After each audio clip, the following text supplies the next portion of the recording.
Welcome back to the channel. Welcome back to Stonehall Sports and me, LP Cruz. So the Cowboys lose a disappointing game to a Packers team they should have beaten. And the Cowboys somehow get lucky, whether it's luck, fate, or just hanging on in the NFC East by the Eagles losing to the Commanders on Monday Night Football. And it's not to let them off the hook. I mean, they made too many mental errors versus the Packers in the passing game, especially CeeDee Lamb. Then you have the Cowboys defense giving up chunks of yards in the running game. To be more specific, the run game to the outside, and it's been a major problem. And they've had a hard time stopping runs to the outside, which also impacts their ability to get off the field and rush the passer. Why that is, I'm not too sure about it, but what I am sure about is that I can't see why they had Michael Parsons playing linebacker as much as he did in the game last week versus playing the edge. To make things worse, they're having a hard time in the secondary. You've lost Jordan Lewis. Last week you lost Anthony Brown to a concussion. And they seem to be vulnerable versus the pass and the running game.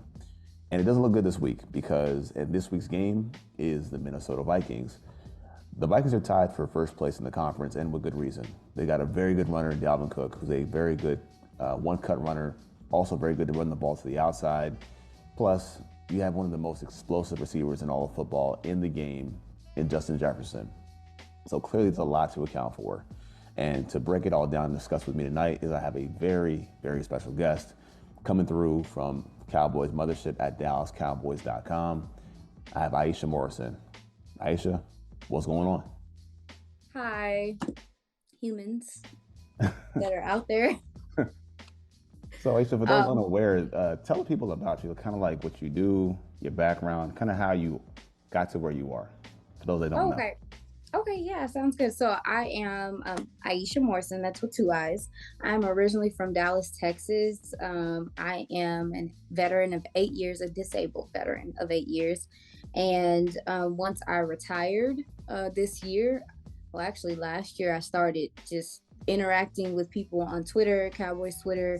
And that in turn has opened up doors for me. And now I work for the Dallas Cowboys. I do a daily show with Jane Slater, Kelsey Charles, Jess Navarez, and Haley Sutton, and it's called Girls Talk Boys Talk. It's every day at 4 p.m. We break down the game in depth. You get sounds from you get analysis from the sideline. You get things from the locker room, all the different sounds. Like we come and we really talk about the game in depth. So if you want to hear some football from some women folks, come see us. And I'm really happy to be here, LP. Hey, thanks for stopping by. So we have a lot to talk about. It's been a kind of a rough week, right, for the Cowboys Nation. Actually, kind of back and forth, right? Like I said in the monologue, you lose that game to Green Bay. You didn't get a break with the Eagles losing on Monday night, which may or may not help you in the standings. So, kind of seeing this team from a very wide, broad perspective. Where do you sit with this team right now? Um, so obviously, like the run defense is something that we've been talking about for the majority of the year. Where I sit with this team, I think that last week was really a gut check for them and kind of a reality check for them. I know that it's been discussed like how bad the last 2 weeks of the defense have been, like run defense wise. And I'm trying to, what frustrates me the most is that I feel like these things are things that can be fixed because it's more just responsibility than like scheme. Now there are issues as well, but getting some context on those, it seems like it's more so guys just needing to play their responsibility and care about the guy next to them and be wait and playing as a complete like defense and not just trying to do your own thing. So right now I'm trying to see who's gonna step up. That's where I'm at. Is this is the time of the season when you find out who's who and who does what. And I think that if they want to find their identity, this is the time to do it. And not to get too deep into it, but you said as far as guys not playing for themselves, not being one man shows out there, the Mm-hmm. first play that symbolizes that, I think, is the play last week versus the Packers with Aaron Jones, that touchdown play Mm-hmm. where you see a gaping hole in a stunt. And we saw it so many times. I know it was talked about with Baldinger, talked about you guys, I'm sure in your show 1,000 times. And that's how the Twitterverse works while it's still standing, Twitter. We know how that works, right? It's a lot of going over the same things over and over again. But that play, I think, as you said, it's indicative of, yo, are you playing for the guy next to you? Because we run this twist stunt, you better be on that side, and you leave your Exactly. man Micah wide open. So I do think that's a lot to kind of take in. Is you guys want to be on the same page? Y'all together. There's one bullet point about that unity. Oddly enough, you hear the show. It's gonna be the instrumental playing in the background, unity. So for those that don't know, but yeah, so I think that's the one thing is where does this team stand? Are they together? Are they unified, if you will? So kind of looking to this week. And on the show, as I always do, as I talk about the Cowboys defense first, and I'll flip sides to the offense. So to keep up with that same theme and that trend, so I have questions for you. So I got 10 questions. I got 5 defense, 5 offense, plus 2 that are more, let's say, bigger picture. So Okay. let's start us off with the Cowboys offense. First question. This is a tough question for me to even answer. Maybe not so much for you because you're in the building. But in what you've seen and what the players have said in the locker room, how do you plan on limiting a running back like Dalvin Cook? So in this game in particular, I think that number one, the Cowboys have played the Vikings quite a few times this last couple of years. So I think the familiarity matters. I think that matters in this situation. This will be their second time playing them in Minnesota in the last 2 seasons. So I think that that matters. But I think that the safeties are going to be very important in how they're using the big nickel and meeting him at the line of scrimmage. And when you look at the last couple of years, a couple times they played them, Donovan Wilson has been extremely active, setting the tone for Dalvin Cook early. I also, the way that Kevin O'Donnell is using Ham, the fullback, I think could give you trouble if guys aren't coming up and making tackles. And like one thing I've seen on film is just make the tackle. Mm-hmm. When you're there, make the tackle at this point. And so I feel like with this game in particular, I think they can turn it around if they come out and they just play sound. And I think for me, it's the linebackers. And you mentioned the big That nickel. too.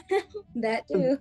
Because you know what's funny is that, so look, and I hate to always give it this perspective, but you're there at home base, right?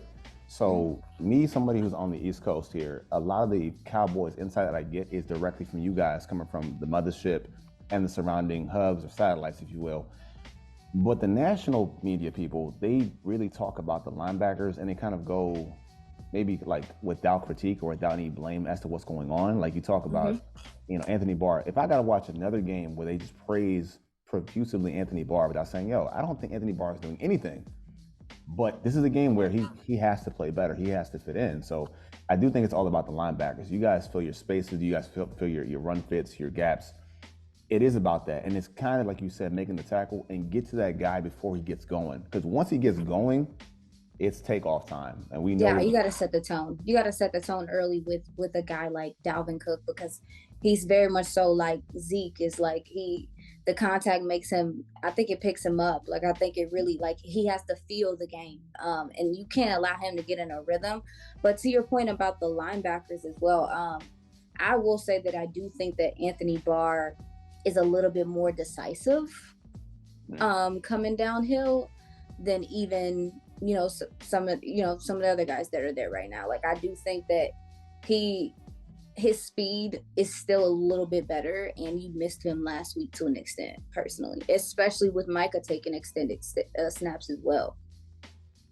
So I had that question on my bingo board here, but I'm My gonna bad, kind I'm of skipping. I'm no, cheating. no, no, no. I'm cheating. It's all good. It's all good. As a matter of fact, Okay. we can flip it. As a matter of fact, I can go first. So, and I can kind of combine the two into one. If that's cool with you. Okay. So, speaking of the next question, right? It's my two-part question. Assuming that we don't have Tank Lawrence playing because he hasn't practiced all week, he's got the foot injury.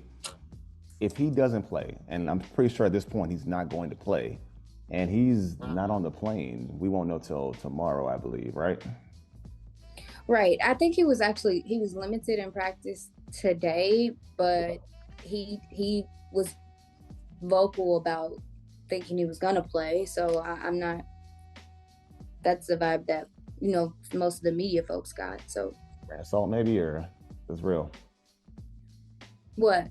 He's gonna play, or this is talk because he talks a lot. Oh no! Like it doesn't seem like that's something that it seems like something he's gonna play through.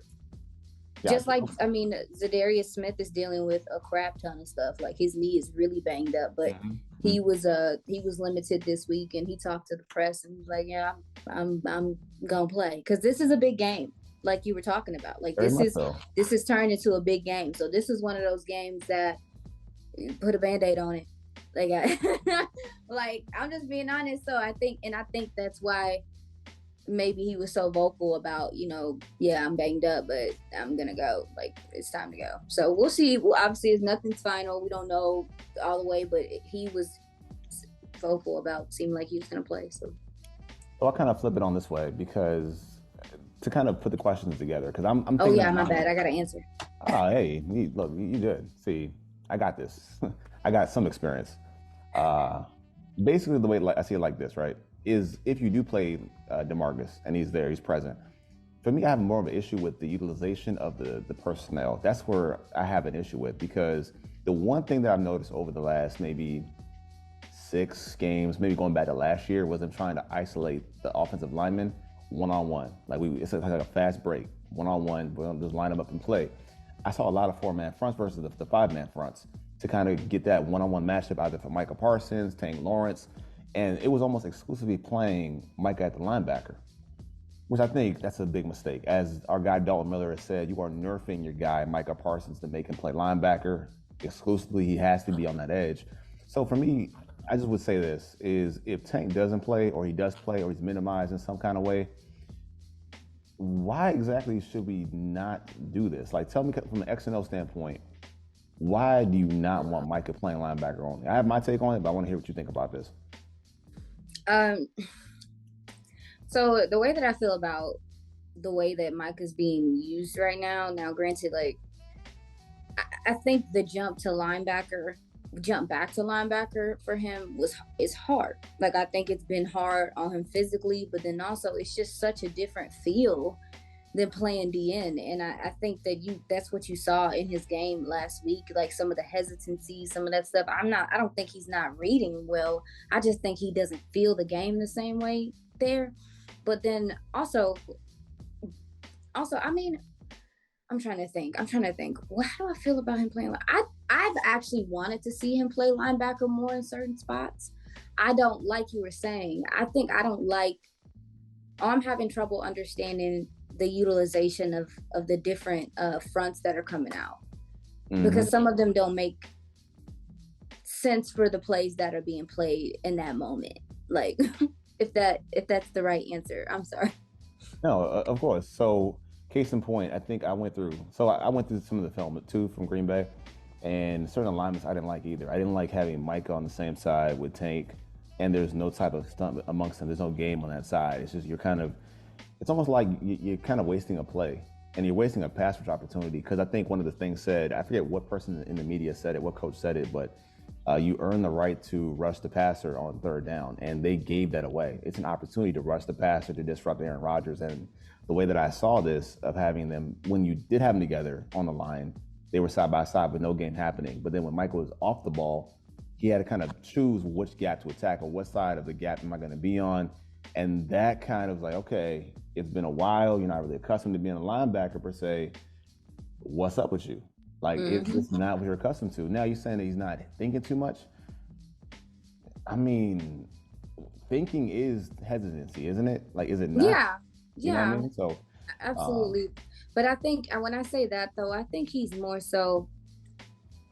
I think he's playing through a lot of contact, like a lot of extra contact, and I think that that is something that he is becoming a little bit more aware of while he's playing, and I think that is affecting how freely he's played because when you look at the tape, like besides last week, because obviously he played more linebacker, but when he's playing DN and it's part of the position, they are tearing him up. Like it's mhm. chipping, it's rib checking, it's just knocking like.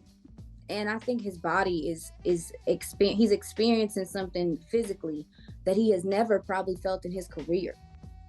So I don't know. I feel like some of that is him being sluggish because of now. Granted, he looks chipper in the building, so we'll see how he is. But Yeah, I Yeah. mean, he'll never say it, and I know with him, he'll never say it, and it's hard to be critical of him also because not only does he do the right things on the field as a player, but he also tends to say the right things. Very similar to Dak Prescott, where you give him the responsibility of being a leader, they Mhm. always have the right thing to say at the right time. Even though I see this, and it's hard to be critical of the guy, we like the guy, he wants to hunt, and I get it. Um, I feel like some of the run defense issues are kind of on him as well, Oh and that's yeah. hard to say that. Yeah, ain't nobody, no, it's not hard to say. It's not Like, hard to say. I said it on our show. I said that when he was calling out, when he said what he said the other day about this is disgusting, like we have to do better and, be responsible. I felt like he was, looking at himself in the mirror as well. Like they all have to take accountability. And I felt like it's like a trickle down effect almost is when one gentleman does it, then the other guy does it because he's trying to clean up that guy's. Or like it's it's an interesting situation to be in, like with the amount of pass rushers that you have. I didn't look at things being like this, like, oh, they just trying to sack the quarterback right now. Like, oh, that's all they care about. Like, I didn't think that things were gonna feel like that. But I also think there's just real confusion in certain areas on like what am I supposed to be doing right here? and see, that's the thing because we thought that they had this like embarrassment of riches on defense, right? You have the extra pass rushers, you have the extra safeties, the linebackers. Um, the thing that kind of stands out for me is, and I think about this a lot, is we talked about, especially the one spot, and I'm talking about it in a second, and kind of hand it off to you. But the one spot I thought they were good at was safety. I mean, you talked about J-Ron Curse a couple times, but I thought they Mm-hmm. were good at safety. From what I'm seeing, and again, this is me going back to the Green Bay film because I just had nothing else to do this week, so I watched Green Bay film, and I'm watching this, and I'm like, yo, and we don't spend much money. Like we're not big spenders, but are we getting our value back from these safeties? And the more that I watch, I don't think so. So the question for me is, are we getting our investment back on our safeties, and are they going to be good enough this weekend to handle T.J. Hawkinson? Oh yeah. I touched base with Jaron this week, and he and TJ Hawkinson were teammates for the Lions, so he's very familiar with him and understands his game well. A lot of respect there. I talked to him about, how do you defend a guy like that? And what I said to him was like, I think I told him how I would defend it. And it's just, he's TJ Hawkinson is becoming a real receiving threat. I don't think that Adam Thielen is not a receiving threat, but I think that TJ Hawkinson, more when he's healthy, is kind of more so what the tight end of today, what people want, like that guy that can go up the seams and make a play and then get extra yardage after play. That's him right now. So when you have a guy like that has the ability to be a receiver, also he's shown that ability in this last, well, since he's gotten there. You got to get him at the line of scrimmage. You got to get him off his route. You got to make sure you're checking him. You got to make sure that you're, putting hands on him to disrupt his routes, because otherwise he's going to eat you alive. Like, he's going to eat you alive. He's so aware of where he is on the field, and I think he just was waiting for, the opportunity to show what he was capable of now. So, and they also have to tackle because again, like he's a guy that Yeah. has the ability to get yards after catch. He's a big body. It's not easy to tackle. And to answer your question about the safeties, I I'm I'm looking for consistency from the safeties. I'm looking for consistency from the DBs. I think that I also think that the pass rush has not been there the same way it's been in the before, especially last week. And I think that's affecting your secondary as well and their production and how well they're playing. And with the safeties too, you have to consider that you have two rookie corners out there as well. So there maybe is some compensating going on for the fact that you have some young guys back there. Maybe I assume some of the communication's not going to be perfect, and you throw two rooks back there. That's a Even thing. worse. Even worse. Yeah, that's a thing. I will say also too, going back to like the whole question is that this defense, I think, needs to be re-simplified. And what I mean by that is like, I think DQ asked He asks the safeties to do a lot. He does. They do. Like in this system, the safeties, you need to know how to go, from the hashes, but like you also need to be able to come up and make tackles. And they have been Happens. yeah, and they've been very physical to start the season. I'm, I don't know. I wouldn't say you're not getting your money's worth because if I'm not mistaken, both of the deals were somewhat favorable when you talk about a J-Ron Curse and a Malik Hooker. But and then obviously Donovan Wilson is still on his like what is You it? know, Did he like get his $1.5 million, something like that. right? But I'm just the safeties have to play consistently better because they are intricate to what you do, and stopping the run and just playing in this big nickel dime, all this stuff that they do, like they're gonna have to. They can't take plays off, especially with what you're talking about with the linebacker play. And the thing is, so we opened the show or opened the defensive side of conversation with the big nickel and the safeties. Every single question is harkened back to the safeties, and it's at every single level, whether it's at the line of scrimmage, a a hybrid type of safety with Donovan Wilson, whether it's in the box, in the back half, or even on a tight end like this guy T.J. Hawkinson. It all goes back to the safeties. And for me, again, I watched Green Bay, and they got Malik Hooker twice. They got Oh him yeah. twice. They got him peaking twice, and Mm-hmm. we signed you for this purpose. We brought you in, and again, you got to think back how Cowboys fans felt to sign a player of that caliber, the center fielder, the guy that has to go sideline to sideline, the rangy guy. You sign him, and you don't get it in big plays in that game. It's just like, man, are we really getting what we paid for? Well, That's and what that's I'm like, dang. Well, yeah, and that's why it's frustrating because I think that Malik Hooker to start the season was playing extremely well. Like I felt like he was man in the backfield extremely well. I think that the the tick down that they've taken has been like in the most recent couple of weeks. But I think also something too, and I want to get your opinion on this, LP, is like I think also with how teams are kind of like committing to just running the ball, they're catching the Cowboys in passing situations in some instances in run defense, like in run defensive sets. And then also I think that the secondary, I'm not going to say they're surprised by the pass plays, but it seems like when a team's just running, that's where those big plays come from, because I think guys are preparing for the run. And I'm like, y'all have to know that. Like, what's going on Yeah. communication wise? I was gonna ask, do you know who's wearing the green dot right now? Because I don't. Malik Hooker was wearing it for the beginning of the season. And I don't know if that kept him, locked in, but he hasn't been wearing it since J-Ron Curse returned a couple weeks ago, and things have been different. Iffy. And to your point, be getting caught out there in run sets for pass plays. That bomb to Watson, yeah, that was a play action pass. Yep. And Malik took 4 steps up the wrong direction, knew he was wrong, ran backwards, Mm-hmm. it was too late. And to make it worse, the corner never, he doesn't reroute people either. So, Mm-hmm. but yeah, that's a great point. And it's all about, I think, with this team this week, the Vikings, you got to limit the plays. So, one question that may incorporate the safeties. Again, this has been a theme with the safeties, but this might be just a one-on-one type of question, a one-on-one type of conversation. The safeties. Nah, I don't think so. You're over it. I'm done. I'm done. You're So, over it, I see. You are over it. yeah, I'm done. But you know what? Though? I got one big question that all the fans have been asking about. They always want to hear this every single week. I think when we play a top tier receiver, we have our top tier corner, and that question is: should Trayvon Diggs shadow Justin Jefferson?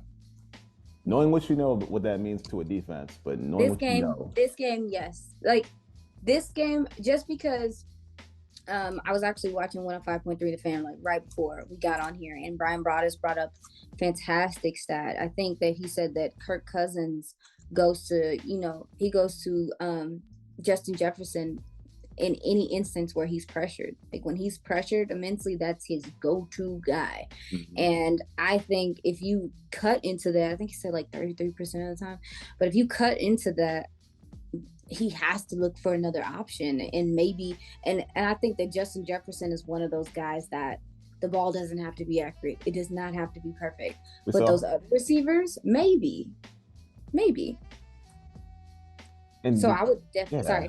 no, you're good because the way I guess the way I frame the question that way is because Mm-hmm. people that watch this, right? If you're like a fan, I don't say you're a casual fan, but you're a fan that thinks, okay, just shadowing a guy means that everyone else has to just jump in. It doesn't work that way. There's No. certain techniques and certain skills, certain alignments Mm-hmm. that have to play into that factor of if you follow that guy, the defense has to account for you wherever this guy is, and we got to follow suit. That means if he's in the slot, okay. Now Mm-hmm. who's the boundary guy? So all that really matters. So knowing what you know, knowing these players, I say, yeah, you should shadow them. And that means you guys are very prideful players, right? You guys are a prideful locker room. Prove it. Prove it. So go give your best secondary defender, or arguably second best defender on the team in general, give that guy the respect, give him the responsibility, say, all right, we got your back. We'll do our jobs. You got one job to do. We're a team. Again, that word again, we're unified. Handle your business. We'll handle ours and we'll take care of it. And I would say, yeah, absolutely go handle that because you look at our guy Thielen. He's kind of banged up. He's not been the same guy, not as Mm-hmm. productive. Even with the plus opportunities, KJ Osborne not making it happen. So it would behoove you to lock down one guy, or at the least limit that guy to not let him take the game from you. Not behoove. Not behoove. That's the That's word. military talk. Oh man, see, Yeah, I ain't do all that's that, military but you know talk. what I'm saying. It is. It is. It's so funny when I hear people say it, but yeah, it's but no, yeah, no, you're right. I definitely think this is a prime opportunity um for this matchup. And with one thing that I love about both of the players is that I think they have both improved. Like when you look at Justin Jefferson, I think he had a good year last year, but he is so complete in his game right now. And I think Trayvon Diggs has really refined his game to where I think he's added another tool to his toolbox too. So I'm like, I'm excited to see this matchup this time around because, like we talked about, you think Justin Jefferson don't hear the whispers like Oh, yo, Trayvon put him in a seatbelt last year. Yeah, like he knows that, and so this is his opportunity to show that. And so I think that Kirk Cousins is going to risk it for the biscuit. Like I definitely think he is, and I would as he love to should. see, yeah, as he should. And I would love to see Trayvon. I would love to see Trayvon take advantage of that matchup. And I think it'd be good for us to see how he does against a refined route runner. Yeah, Because I think the matchup is fine. I just, like Justin Jefferson is really quick out of his breaks. Um, Trey's gonna have to be ready to flip his hips and go. But I think Anthony Brown practiced completely today, and as much as people hate Anthony Brown, he's gonna matter this game. of course he He's does. gonna matter. Just Yeah, the experience, because even like you just talked about, is when say Justin Jefferson starts going off, and obviously, and then it's like Trayvon, like, no, you need to guard him the whole game. The, Anthony Brown is your two corner. He has the experience at least to understand where he needs to be in place and in place and stuff. So I'm like, him coming back this week probably is important, more important than what sure. people think.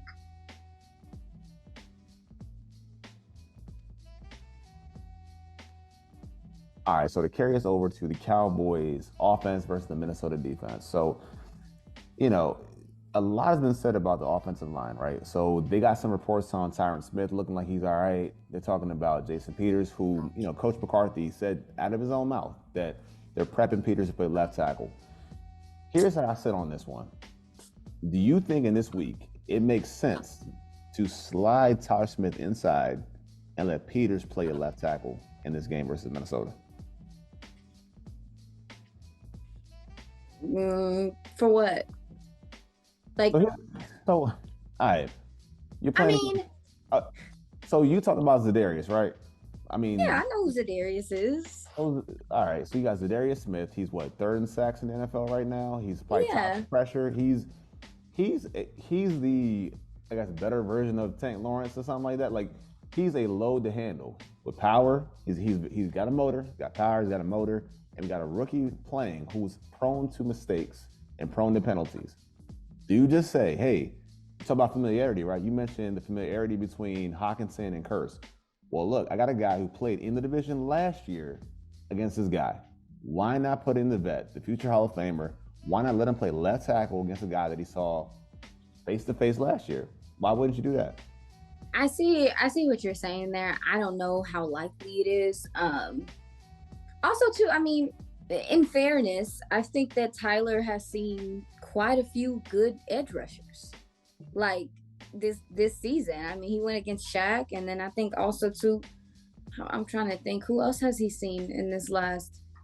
You got to I think mean, about it. obviously he saw the Eagles front too. I mean, I think he's seen a lot of guys in to start the season. Some of them gave him fits, and then, but eventually he figures it out. But some of them, he has games where he's good in certain spots, and then he has weak points in certain spots. I don't know if they make that big of a change without him making like numerous mistakes or something in the game. I think they're going to stick with him being there because they probably trust it. Because to them, they're like, well, he's gone up against at least 2 or 3 of the best edge rushers in the game already as well, and he didn't kill you in the game. If it's a thing where he's getting beat one-on-one repeatedly, maybe, but I don't know if that's going to be something you see. I do think that you could improve at left tackle experience wise at some point in time in the season, and maybe that happens. Sounds like maybe that's going to happen. I feel like it should happen. And, you know, I've said it before on the channel, it's just the timing of it, of making that transition, because you have this game on a short week, then you have the next game happening in 4 days after that. You have a bit of a break between Thursday and the next, is it Saturday, I think, after that? Mm-hmm. So, I mean, there is a bit of a break to make that decision. I just feel like if you brought the guy in and you signed the guy to play left tackle with all that experience, why not fortify your line? And where's the credence to say, look, let's play our best five? Yeah. We have a good solid five out there. If we just decide to slide this guy in, who's handling his, I mean, let's be real. Through camp, the man was handling his job very well at guard. So Mm-hmm. to get more power, more efficiency, why not just say, all right, man, I'm gonna kick you inside and I'm gonna move my guy inside or outside with the Mm-hmm. experience and just go for it. It makes sense to me against the front you're playing against with the It Vikings. makes sense. Do it. It makes sense, but I think you bring up a really good point about it being, short week, short time, all that stuff. Also, to in consideration, if you do move Jason Peters to left tackle, how many snaps is he going to be taking there? Because I think that's something we have to consider as well, is that he is an older player, and maybe that plays into why they haven't rolled him out there as much yet. So we'll see. I do think that when Tyron is healthy, that is going to be interesting. Have seen him working on the courts, dude. Like, listen, I'm a small person. I'm 5'1", small human being, and just actually experiencing like seeing him in person. It's literally one of the biggest people I've ever seen in my life. I think he could have stepped on me if he wanted to, like Wow. literally, because I'm that small compared to him. Like, he's a whole 1.5 feet taller than me, pretty much. Like, that's insane. Like, And Swift. I mean, if you bring this guy back, you exponentially get so much better on your offensive line. Like, people don't understand that. Yeah, he's a huge man, but his hands, his feet, like, he's an elite player. I just yeah, feel and like you get better, like, by just getting healthier. yeah, You know what I'm saying? you put that those combo blocks in camp with him and Tyler on that left side were nasty. Like, they are. I think that they could be good together, and especially in this stretch of like end up going into the playoffs. So, and that's also too, the experience that Tyler is getting at tackle is gonna help him be better at guard. It is in turn. Now, what the conversation then is like, dang, McGovern, you just trying to boot McGovern? Like, dang, He's not coming back next year. Like, they're not re-signing him. Like, I mean, the money won't be here next year. So, and like, so, you know so what I'm saying? you're not Like, gonna have a left guard, is what you're saying. I do have one. He's already there. He's the first round Tyler? pick. That's first round pick. Okay, so what are you gonna do at left tackle? Pray, pray on Tyron. You're not about to pray and fast. You literally, like, because I think that's I think if you wanted to play Tyler at guard this season, or at guard this season and then move him to tackle, that would be something different. But like, You drafted him to be a tackle. And quite honestly, he's played pretty serviceable at tackle to be a rookie that got no experience there. I would love to see what he looks like in the offseason as a tackle coming into next season. I think he can thrive at guard, but I think that would be so counterproductive because you hit on the player for the most part. So it's like to draft him as your new left tackle and then to just be like, no, let's just move him to guard. Like, do you see something better? And maybe we'll get there when we look at the draft. But maybe It will. if you see a left tackle that's, I don't know. As Okay, you I said didn't though, think about it that way, but go but ahead. as you said though, you hit on the player. Either way, you hit on both. Like, Yeah, you hit on the player. you ain't So missing the way. that's why I'm like, are you sure McGovern's gonna be gone? They ain't paying him. Well, and then another thing too is McGovern has flex at right guard as well, and that as he has depth, he adds depth for your team. There goes your swing guard, right?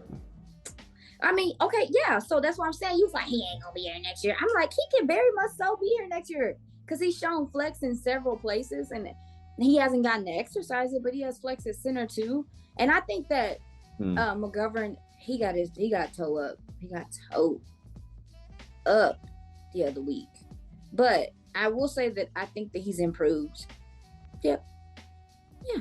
I think he's improved in spots. I don't think he's just getting knocked off the ball. What about Tyler Biotish? What do you think about him? I think he's played a lot better this season. That guy played very well this season. And I know what that perceptions matter. Like, it matters. Like, what you think about a guy, and I understand, like, when it comes to Cowboys fans, like, we don't like to let go of our priors, and we will, like, latch onto something so tight. I mean, to like, your hand goes numb. But the way he plays so good and consistently at center throughout the entire season, now that deserves respect. And also maybe a new deal, a re-up. Like, that's my re-up candidate right now. That it's him versus anything else. But McGovern, I'm not so sure. I'm really not so sure. You got to pay Terrence Steele too. All right, man. You know what? That's enough offseason talk. See, that's what I'm saying. Like, I'm just being honest with you because Terrence Steele is he's impressive. Like, granted, I think he can still get better in pass pro. He still has a few things to shore up. But man, like, to be an undrafted free agent, you have to be super impressed with what he's done. But yeah, we don't have to talk about it. I did touch base with Tyler Biotish and Terrence Steele, and they're two peas in the pod because obviously they've been working with Duke, and I just was, I was just telling them that I see them. Like, I was like, I see you, I see, cause especially with offensive linemen, this LP is like, they don't get a lot of one-on-one time. They don't get a lot of work. They don't get as much as the other skill position players. So for these gentlemen to take the initiative to go out and work on their own and improve, you see it. Like, you see it on film, like that they worked in the off season. So I wanted to acknowledge that to them. They were very grateful. To be honest, though, and not to digress too far, but to be honest, this team, everything that we think of the running back situation, which we're going to talk about too, is the credit goes to those guys, especially Terrence Steele, your Tyler Biotishes, the success in the running game, the continued success in the running game with Tony Pollard, with Malik Davis. It all kind of speaks to them and their consistency as run blockers. And you know what? Not for nothing, I think they've been actually very good pass blockers, especially 78. Now, that guy's been seeing some guys too. So if you want to talk about some edge rushers, he has too. So I give him a lot of respect. And this week he's got a tough task playing against Danielle Hunter, who's back. So, I mean, we just got to see. But I think they're in a good spot. Had a good game last year against him, though.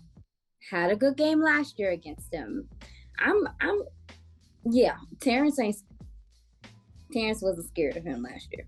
So we'll see how he is this year. But let's get into this offense, man. Keep all this in mind because, you have to pick this game at the end.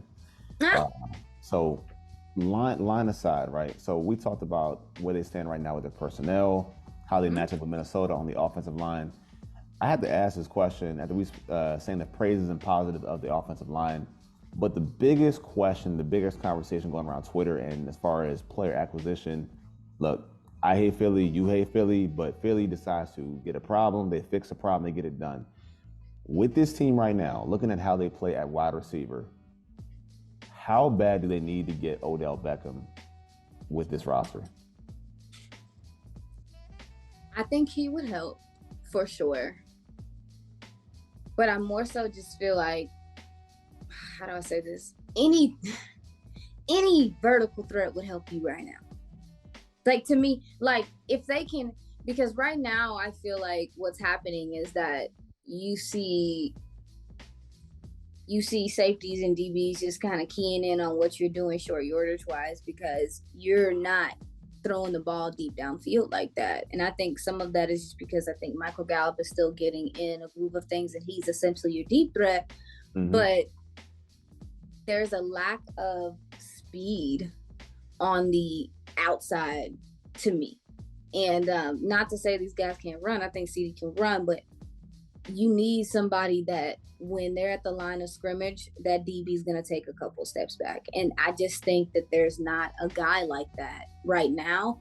And you can feel that defensively. I think that Kellen's doing a decent job scheming these guys open. But if you had a guy that could take the top off consistently, or even just the threat of it, it would open up this offense incredibly. So I definitely think they could use him. If it doesn't happen, whatever, but they could definitely use him to open up this offense even more, because I think it could bust the whole thing open, because the explosiveness from the running backs and your receiving core definitely could change the whole conversation. I mean, it creates a void in any defense. If your safeties have to kind of play 20 yards back, I mean, just look at Philly. Philly plays with safeties back in the locker room. That void. I mean, for real. But not back in the locker room. Dang. I mean, they're way back. But you know what I'm saying is though they allowed these. Like I think I watched one play versus the Commanders where I'm like, yo, where's the safety at? And then the safety comes down. But so. You know what I'm saying? But let's see, you had that though. Like they got that with McLaren, right? They got the deep speed. They have that. We don't really have that. And I agree with you. Like if you had that option to kind of occupy your safeties back, it'd be a different story.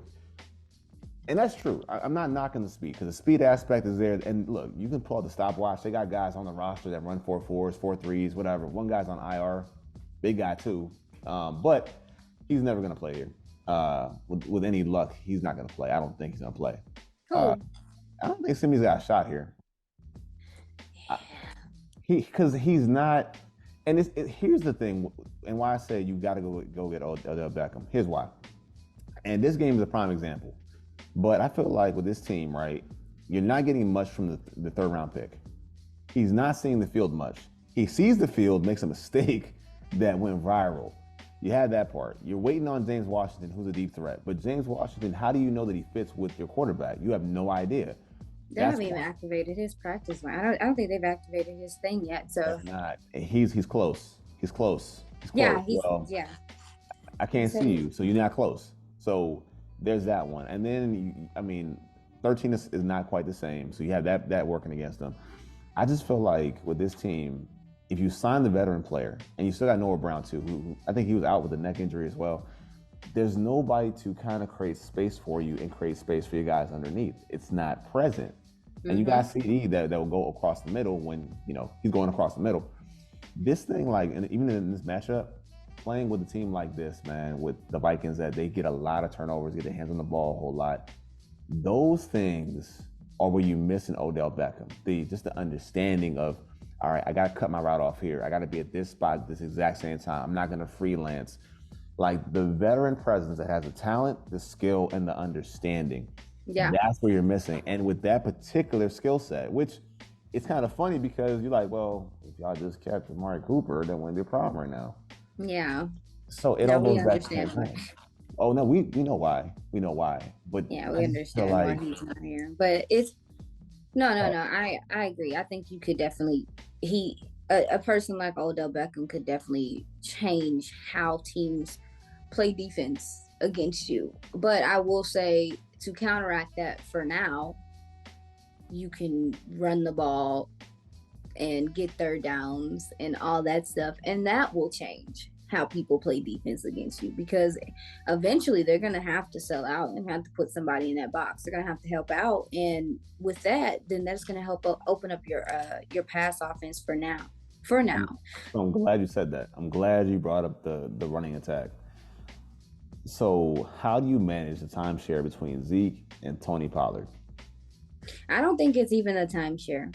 With me, the way that I look at it, and this is just how I feel is, I think you look at how the defense is built or how they're playing with you, and then you decide when is the best time to use this guy.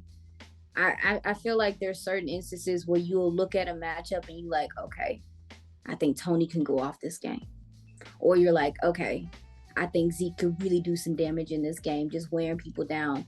And I just think situational thing with how you utilize Ezekiel Elliott and Tony Pollard. Obviously, we've had multiple players come out and talk about just how when you have like the two punch, like, well, the 2-man punch or whatever, is like he when defenders are preparing to tackle Zeke, they're preparing differently than they are Tony. It feels different. They may feel their gaps different.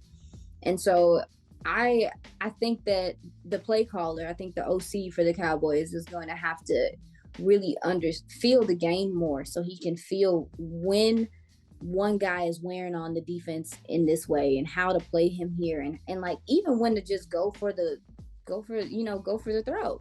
Like, hey, they can't stop this guy right now. So in this way, because there was one drive where they could not stop Tony Pollard Mhm. against the Bears. They were just going to the left, going to the left, going to the left. I think they were running behind Tyler. If they can't stop it, then don't stop it. Like, so that's where I'm at with their load share. I do think that it still needs to be like Tony Pollard, like, 12 to RB 4, one, yeah, RB 12 to one, 15. But one. Ezekiel Elliott is important to what you do to set the tone.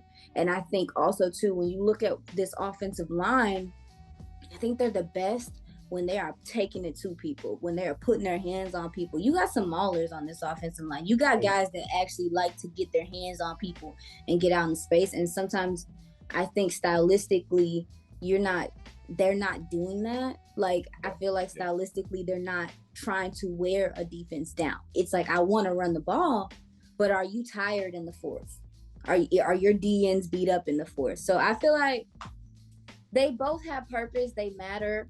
It is how you use them situationally, and it's easier said than done. Way easier said than done. But I think that I think they're getting better at it. Will say that I think this season they are progressively getting better at, like, Tony's used here and then Zeke is used here. And sometimes they be getting it mixed up, but still. There's there are plays. There are plays where their skill sets match up very well, and it's not where it's rocket science, and it's like it's clear, it's obvious. So, for prime example, it's 4th and 1. You know that Zeke is the fullback, he's the up back. We all know he's getting the ball. Like, we know he's gonna get the ball first down. No problem. That's easy. Like, that's not complicated. Or you have Mm-hmm. Zeke as your lead blocker for Tony. Not complicated whatsoever. Toss Mm-hmm. play outside, not complicated at all. We know it's going to Tony. The roles are fine. The roles are Mm-hmm. a okay. But I'm at this point, and I know people are gonna hate this. And Zeke is like the current age, I guess, Jason Witten, where we're thinking about Zeke as a time capsule, but we're not really talking about him what he is right now. Your best threat is Tony Pollard.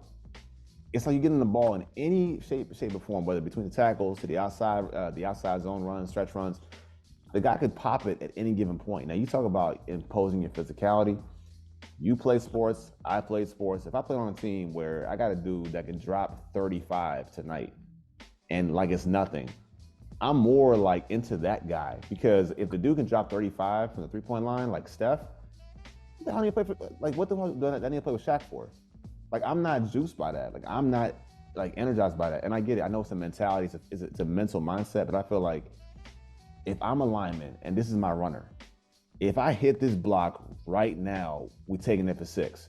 Like, that's how I feel. Like, I feel like I feel accountable to this guy. By making this block, we're scoring on this play. But I I just think it's feel different with that. so I agree. I agree that, Tony is he's the home run hitter. He's the more exciting guy to watch. I just Like I said, I just think that the two can go hand in hand, and I think to be successful all the way around. If you want to be successful to score and to also win time of possession, you need both. Like, to me, you need both. Like, Because say what you want to say, I love tempo and I love them going tempo, but the downside about tempo and having a home run hitter, because this happened against the Bears. Tony Pollard just hits a home run hitter out of nowhere, and then the defense is right back on the field again. And it's great. But you need a Zeke in those short yardage situations as well. So Tony is fresh for those home run hits. It really goes hand in hand. And like I said, we just talked about like your OC has to feel that. Like you were just saying, your OC has to feel the game and understand, like, okay, they can't stop. I need to use him here, these quick outs, these little things in the flats. Mm-hmm. Hopefully use Tony more in the passing game sometimes. Yes. And then when you have short yardage situations, or if you're trying to churn the clock or put together a good drive to end, like if you're playing keep away to end the half, or Zeke. If there was a mistake made. That's all Zeke. Yeah, exactly. So you need them both. And honestly, too, it's really frustrating with Cowboys fans, because if you look across the NFL, all of the good teams have tandems. They have guys that do different things and have different fields. The Cowboys are the only place that make it a competition. And quite honestly, being around that locker room, like Tony and Zeke love each other. They don't give a crap about none of this arguing back and forth that we be doing. If anything, I think the grievances should be with the OC and not with who's being used for what and whatever. Like, that's, to me, that's an OC thing. Like, situationally understanding that. So that's just me. Yeah. I'm probably gonna lose this one, but they both got value. I just say the guy is more explosive, might need to kind of take the lead here, but it is what it is. Yeah, it sounds good. It sounds good. I mean, explosiveness from the running back position is fantastic. But again, with the game within the game, it's the physicality of the where it matters too. And I don't get it twisted. I'm not knocking Tony Pollard. I think he has the ability to be physical. He falls forward, he dips his shoulder, all of that. Yeah. But he not banging like Zeke, bro. No, he's not, and I still think that's interesting. Like, talking to players, is like, there's just still so much respect for Zeke when he comes through the hole, bro. Like, it just is, like, and it's different than Tony. Like, it's a different respect, and so that's why I don't understand why people are like, like, y'all, just let them be a tandem, Jesus. So the one thing that I will acquiesce is that they play, like, the linemen are so, like, with him, though. The linemen really vibe with him, and we've seen that since he came into the team. Like, they vibe with him so hard. So who? The linemen, like, but they vibe with Tony. Like, not Tony, I'm sorry, with Zeke. Like, they vibe with him. Yeah, like, they love him. I mean, he's one of the boys. And they block. But I think that's like I was, hush your mouth, knock it off. Like I was saying before, sorry, it's my service dog. But I do think that the way that Zeke runs sets a different tone, and the way that Tony runs sets a different tone. Like, when Zeke runs, it's like, we're about to wear these people out. And then when Tony runs, it's like, we're gonna wear them out, but we're gonna make them play for behind. Like, we're trying to show them that we can score. And I think he's a mental threat. I think Tony is so much of a mental threat, because if you miss one time, gone.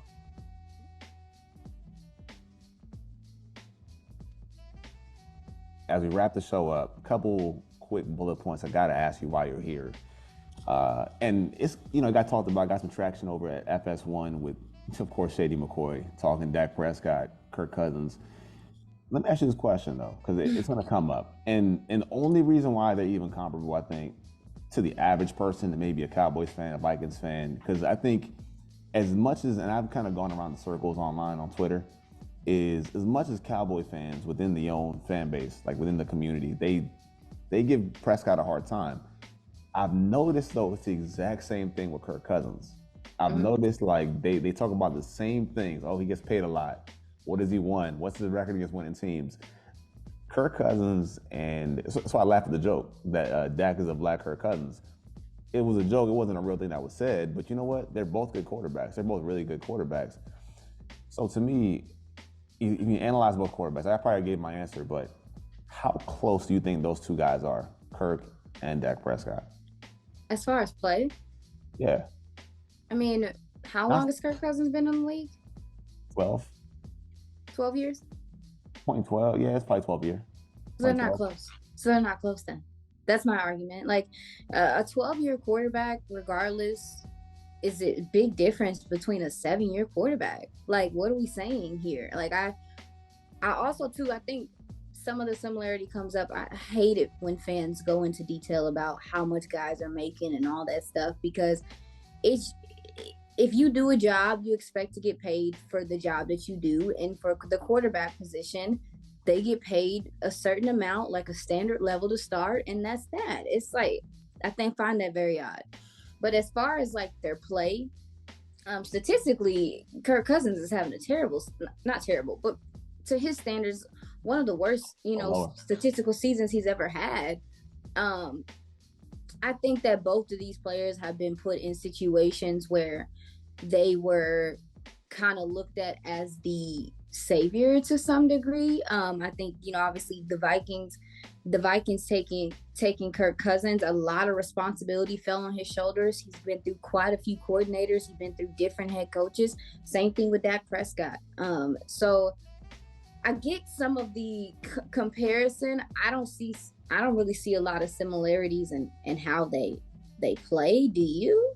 Stylistically, no, of course not. No, I don't see the way that they play being similar in any way. I just think that people like to find something to complain about. And if you don't want to argue about, the Tom Brady's or the Aaron Rodgers of the NFC quarterbacks right now, like, of course you're going to talk about Dak Prescott and Kirk Cousins, who are probably in the top 3, 4, or 5 the quarterbacks in the NFC right now. So I don't know. Narratively, though, see, the thing is for me, narratively, and again, I'm somebody who lives in the Washington D.C. area, so I've seen a lot of Kirk Cousins, even going to Washington, and again, narratively, they're kind of similar with similar stories. Both fourth-round picks, both drafted behind another guy who got injured. I walked into this job, and both were kind of underappreciated by their teams when their contract negotiations came around. So one team got rid of their guy who, to this day, they probably should have paid, where we paid our guy begrudgingly. And we've seen, and I think in back-to-back years, in Dak's 2020 and even a little bit last year as well, you saw Dak really light the board on fire, like really, really hot football. That was Kirk last year. Kirk had a good 2021. Crazy. I think both of them kind of fall in the same line. I mean, even their top receivers are drafted the same year. Like, not too far apart either. Yeah. So, like, the running backs are kind of similar in style. Well, the older version of Zeke versus Dalvin Cook. I think a lot of similarities kind of fall on their shoulders, even like within the fan base. Let me stop you there. Because y'all not going to keep doing Zeke like that. Because Dalvin Cook has been injured multiple times in his career. And Zeke has only been injured this once. Like, I understand, like, the older Zeke part of things, but, like... I'm just saying Tatum is 60. Look. I'm just saying Dalvin Cook is not, like... He's not prime Dalvin Cook either. So, let's just keep it above. All right. You go ahead. No, you go ahead. But one thing about Zeke that I think is very underrated is his health, like, in how healthy he has been throughout his career. He'll play through it. He'll definitely gut his way through it. He'll ball through it. It hasn't really affected him until last season. He hasn't really had health issues until last season with his PCL. So I'm gonna let you finish, but I wanted to make sure I said, like, Dalvin Cook does not look like what he did in his prime. He's still a really good running back, but he's not banging that bit.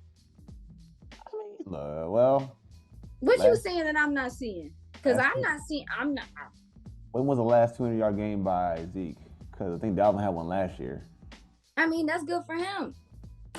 Saying. That's good for him. He also was running the ball predominantly by himself. Did they have McKinnon at that time? Like, that's another thing. Like Madison, but I mean Madison, Madison. Okay, and he was helpful as well. But there's some kind of similar, like, these rosters. But it's kind of this. I'm not saying they're the same player. I'm just saying you can make certain points about Dak Prescott and Kirk Cousins, and you can say, like, all right. I mean, you ain't got to agree with me, but I'm just saying. No. I told you I agree with you with the similarities in their situation, how they got here, and everything. when I turn on the tape and watch them play, I see totally Oh, two different different players. guys. I Yeah. can't, I see no similarities in how they play the game, but it, yeah. Hey, look, I'm watching from this part of the building. You watching from that part of the building. So it's gonna be a little, Yeah. we got I different view mean, on these things, and that's cool. And that's cool. I mean, I do think though, if you ask me who would I rather have right now, based on everything that we know, yeah, I'm gonna pick Dak Prescott. But I think what you're also saying with that sentiment of 12-year vet, 7-year vet, is that Dak has a lot more growth, where Kirk is maxed out. yeah, Yeah, I yeah, can see that. I can see that. Like you're saying, Kirk as a player is maxed out. He's met his peak, where yeah. Dak has another level to go above. You know what? I do think that's true. So I'm gonna follow up with this question that I had on my board, and maybe this is what it is. Do you think, with Dak Prescott and everything that's going on around him, do you think that the OC Kellen Moore is he somehow stunting the development of either Dak Prescott, CeeDee Lamb, or any other component with his offense? Because the consistency has to come from somewhere. And do you think the man in charge is somehow stunting the subordinates? So I've said this a few times, and I'm of the mindset that although I appreciate seeing Kellen Moore's development, this team is built to win now. The team is built to win now. And you don't have the time to go through, to me, you don't have the time to go through the growing pains of a young OC and his mistakes, because they showed up in the 49ers game. They've shown up in big games this year. Like, there are games where he's clicking on all cylinders, and there's other games where it's not. And when you have this team, especially when you start from the quarterback position, like, they have orchestrated this team and put it together and put together this defense. And then then the NFC looks how it looks. And then there seems like there's opportunity there. They're built to win now. And what makes me nervous is that the OC is still developing and still learning the league at a high level. And I think that when you go up against more seasoned coordinators in the playoffs and stuff like that, if the head coach is not involved and helping out the OC, it could come back to bite you, because I really believe it's no knock to Kellen, but it's unrealistic to think that there aren't going to be things that are thrown at him by different DCs and stuff in the playoffs that maybe he hasn't seen. And Fair enough. so I say all that to say that I do think that Dak has taken a next step as a quarterback, and some of just kind of how the Cowboys play football from an offensive standpoint is slowly developing into something more versatile, but I do think it has been limiting to what they want to do as a whole. I'll say that at So, times. so I'll take it a step further. Actually, I'll take it another level here. So I mean, you've been online this week. I know we've kind of made jabs and points about Twitter and how the craziness of Twitter is going Mm-hmm. around. But there was one tweet that was said, and not to get too political here on the side tangent, but I do think it's a good comparison to the Cowboys, how they operate. And someone was kind of explaining like the mass layoffs on Twitter, and I'll kind of keep it brief, but they were explaining the mass layoffs over at Twitter, and they were saying that what they're doing is that you're laying these guys off, where you have the 90 percenters are the ones that do 10% of the work, and the 10 percenters are the ones that do 90% of the work. So what we're doing is, as they say, to whale and cull, like you're finding your most prized piece and you're making sure that everything is thrust upon them. Whereas, the people not really doing their jobs, they get jettisoned, they're getting booted out. And as soon as I read that tweet, again, I don't care about the political aspect of it, not my cup of tea, but me being a Cowboys fan, Cowboys content creator, writer, et cetera, I had to liken it back to the Cowboys. And you had talked about the guys that weren't about it all 100%, the 90 percenters that did half the work, maybe. That being Lyle Collins, that being Amari Cooper. And I think about the 10% on this team. And I think about, you talked to Will McClay before, so you kind of know how he thinks as well. It does always feel like a lot of what goes on is thrown at Dak Prescott, and the 10% that he makes his piece of the pie, if you will, that 10% is supposed to cover 90% of the roster behind that. Mm-hmm. And I think about what this means for Dak Prescott in this season. You talked about the NFC right now, the urgency that should be displayed with what's going on. I just feel like if they don't try to make these moves, whether it's to insert your best starting five, like we talked about, I'm kind of tying a bow on the whole conversation, but the best starting five, Odell Beckham, just trying to maximize the offense and telling the OC, yo, you got to incorporate your guys correctly with the running backs. I feel like if it doesn't get fixed, it all goes for naught. And the person who has to do the 90% more than his share is Dak Prescott. So, with that said, not just this game this week, but beyond that, if the Cowboys were to lose this game and looking at their schedule, what does these games mean for Dak Prescott and the Cowboys and the bigger picture that we have in front of us?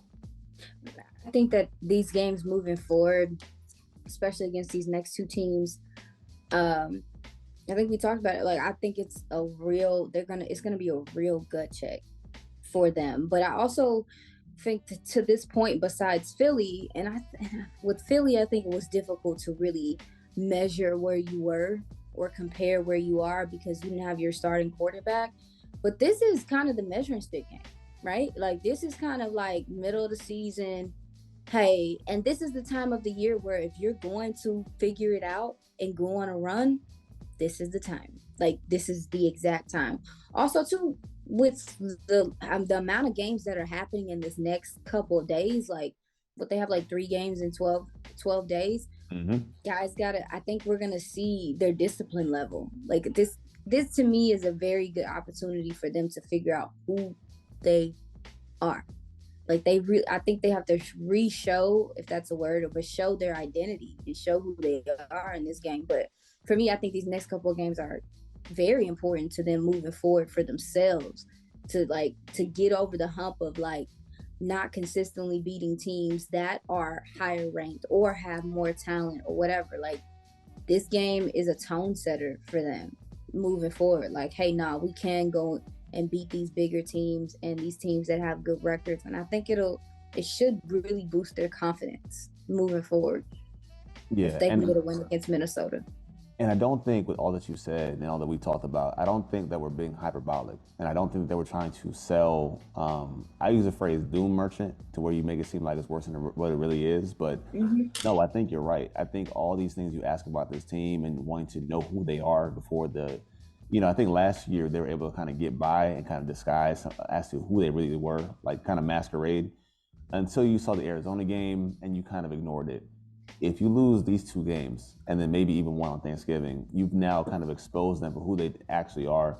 Talk aside, pride aside, you know who they are. By losing to a team you should have stomped out in the mud, losing to a team that's a competitor or a challenger, and then losing to a division rival. I think that's the trifecta of disappointment. So if they can elude that, then I think we know who they are. And I think we can start believing again and feeling good about ourselves. Oh, yeah. It's also contingency-wise in the NFC.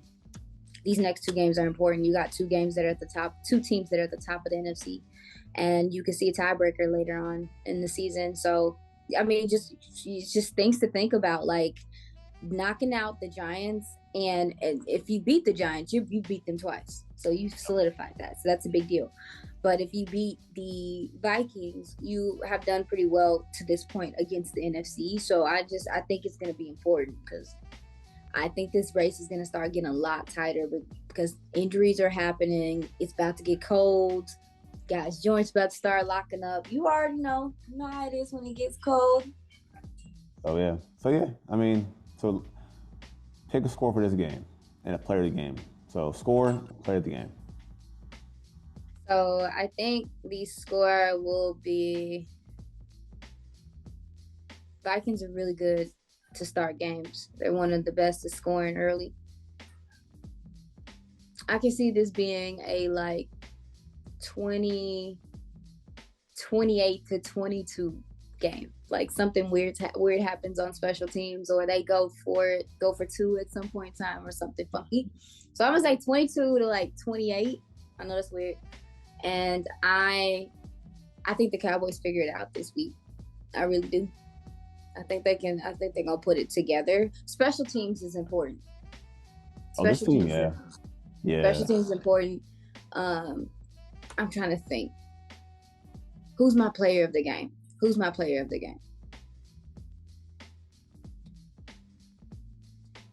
I don't know. I don't know. Okay, you go first. All I'm right. thinking. All I'm right. like, who?